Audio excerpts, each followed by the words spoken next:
દાહોદ જિલ્લામાં ચોમાસાની ઋતુ દરમિયાન નદી, નાળા, તળાવો અને કોતરોમાં નવા નીર જોવા મળે છે.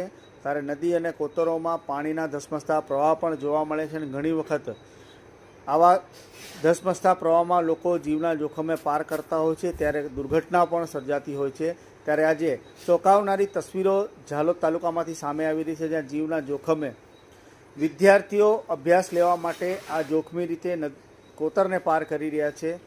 આ ઝાલોદ તાલુકાના ખારાપાણી ફળિયાના બાળકો છે, જે વર્ષોથી પુલના અભાવે ચોમાસામાં જીવના જોખમે નદી પાર કરવા મજબૂર બને છે.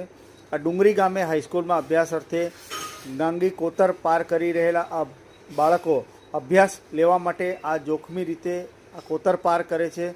વાલીઓ અને બાળકો સરકાર પાસે પુલ અને રસ્તાની માંગણી કરી રહ્યા છે. ત્યારે આપ કલ્પના કરો કે પાણીના ધસમસતા પ્રવાહ હોય ને તેવા સમયે આ બાળકો આ કોતરને પાર કરવા જાય, ત્યારે આવી કોઈ ઘટના બને તો તેને જવાબદાર કોને ગણવાનો આ એક મોટો પ્રશ્ન બની રહ્યો છે. ત્યારે હાલ વાલીઓ, બાળકો અને આસપાસના લોકો અહીંયા સરકાર પાસે પુલ અને રસ્તાની માંગ કરતા જોવા મળી રહ્યા છે.